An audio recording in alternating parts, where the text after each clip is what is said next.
Malum olduğu üzere Nisan ayın başından beri hem Diyarbakır ve çevre illerinde hem bölgemizde hem Türkiye genelinde bir yağmur eksikliği var.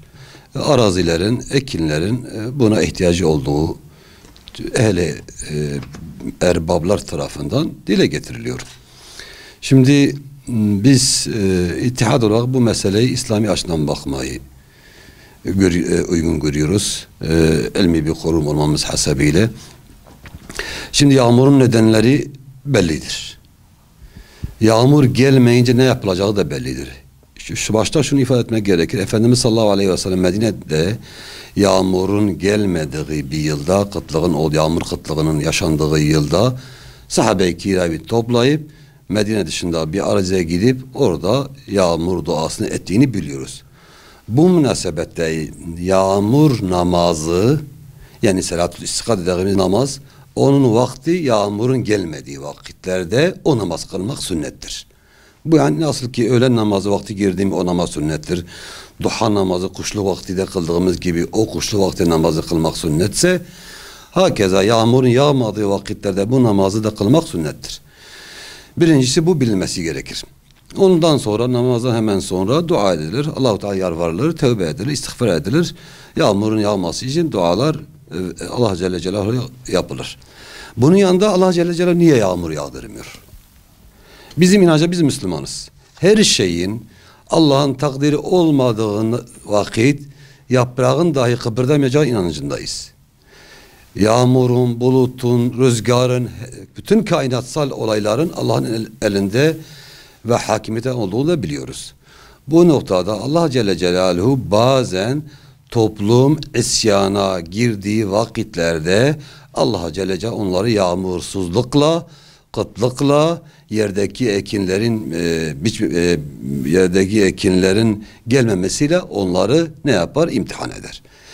Allah Celle Celaluhu Kur'an-ı Kerim'de وَلَوْ اَنَّ اَهْلَ الْقُرَى آمَنُوا وَتَقَوْا لَفَتَحْنَا عَلَيْهِمْ بَرَكَاتٍ مِنَ السَّمَاءِ وَالْأَرْضِ diye devam eden Araf suresinin 96. ayette geçen ayet-i kerimede Allah Celle Celaluhu diyor ki eğer memleket ehli yani şehir ehli ya da ülke ehli eğer iman etselerdi ve hakkıyla Allah'tan korksalardı biz onların gökyüzündeki bereketi yağdırır, yeryüzündeki nebati de çıkarırdık. Yani burada biz anladığımız bu ayet-i kerime müfessirler de aynısı anlamışlar. Diyorlar ki insanlar isyana, Allah'ı unutmaya, Allah'a karşı gelmeye girdiği vakit Allahu Teala ne yapıyor? Onlar da bereketi alıyor. Hem gökteki bereketi hem yerdeki bereket. Her ikisini alıyor. Hadis-i şerif var. Diyor bir memlekette eğer zekat verilmezse Allahu Teala o memleketteki bereketi yani gökyüzünde gelen bereketi yağmuru keser. Eğer hayvanlar olmasaydı hiç yağmur yağdırmazdı. Yani ona muhtaç olan diğer mahlukat olmasaydı hiç yağdırmazdı. Bundan dolayı biz inanıyoruz ki yağmurun kesilmesinin yegane sebebi insanların günah ve isyanıdır. Yani günümüzde Allahu Teala'nın mülkünde Allah'a isyan ediliyor. Allahu Teala'nın mülkünde Allah'ın kanunları kabul edilmiyor. Allahu Teala'nın mülkünde Allah'a savaş açılıyor. Günahlarla savaş açılıyor. İsyanla savaş açılıyor. Bu noktada eğer insanlık aklını başına almadığı vakitlerde Allah Celle Celaluhu mutlaka onları bir şekilde imtihana eder, onları terbiye eder. Onun için yağmur duasına çıkmadan önce, yağmur namazını kılmadan önce şunları yapmamız lazım. Bir, zekatımızı mutlaka vermemiz lazım. İki, yanı başımızdaki fakir miskinlere bakmamız lazım. Maddi olarak onları desteklememiz lazım. Onları doyurmamız lazım.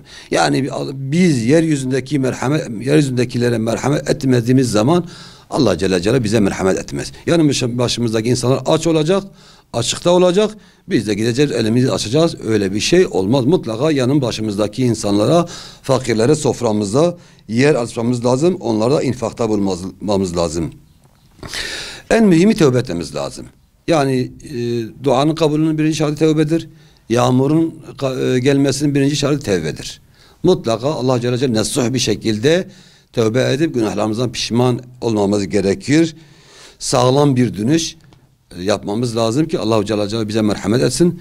Bize yağmur yağsın, nebatatı, bitkiyi, kainatı yeniden canlandırsın. Bu manada biz İttihad olarak inşallah önümüzdeki pazar günü ayın 24'ünde saat 3'te, öğleden sonra saat 3'te yani 15'te Batiket Meydanı'nda Efendimiz sallallahu aleyhi ve sellemin döneminden beri var olan bir sünneti, yani yağmur dua namazı ve duasını inşallah bizler ihya edeceğiz. Bu manada kadın, erkek, çocuk, yaşlı herkesin orada olmasını temenni ediyoruz. Hep beraber dua ederiz. Rabbim belki içimizdeki olan topluluktan salih insanların hürmeten duamızı kabul eder ve kainatı yine de yağmurla buluşturur. Rabbim razı olsun.